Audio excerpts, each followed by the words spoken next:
دا یو ورور سوال کړی دی موږ چې په رسول صلی الله علیه وسلم باندې درود وایو او موږ دا وایو اللهم صل علی محمد وعلى آل محمد، نو د دې آل نه څوک مراد دي؟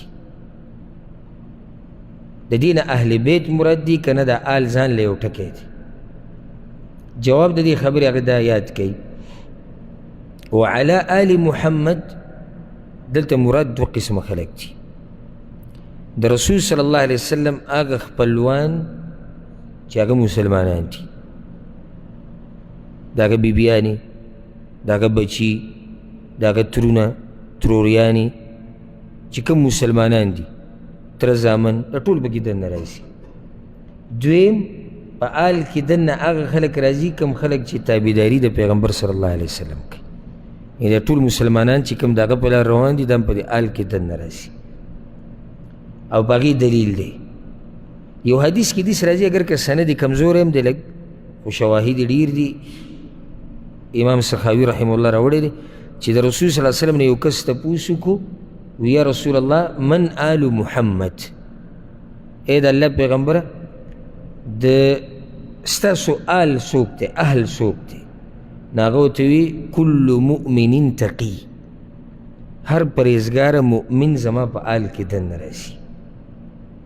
او که چېرته موږ داسې ووایو چې نه صرف د خپلوان مراد دي، صرف د خپلوان، نو ځکه یو عالم یو شعر ویلی د ډېر ناشنا وی آل النبي هم اتباع ملته من الاعاجم والسودان والعرب.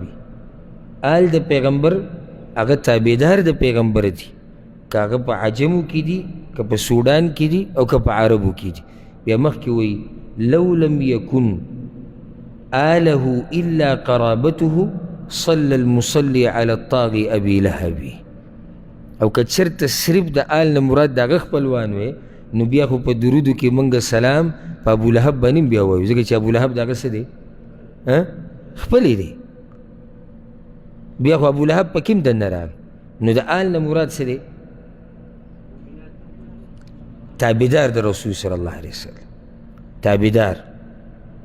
او په دې باندې زه یو بل دلیل وښیم چې د آل نه مراد تابعدار دي. هغه دلیل دا دی قرآن کې الله د فرعون باس کوي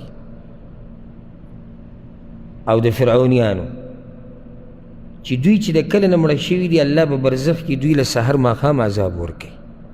قرآن کې دي ویوم تقوم الساعه، او چې کله قیامت قایم شي ادخلوا آل فرعون اشد العذاب، ورننه باسئ بیا فرعونیان سخت عذاب دی. دلته د آل فرعون نه مراد تابعدار د فرعون دی. فرعون خو به ځي جهنم ته، ورسره څوک بوځئ؟ تابعدار د فرعون چې هغوی ته آل ویلی شوی دلته. نو کله چې موږ په درودو کې دا وایو اللهم صل علی محمد وعلى آل محمد، نو په آل د محمد صلی الله علیه وسلم کې د هغه مسلمانان خپلوان خو پکې رالو ورسره تابعدار چې کوم مؤمنان دي د دې امت هغه ورسره پکې هم دننه رالو ورسېدی به که نه.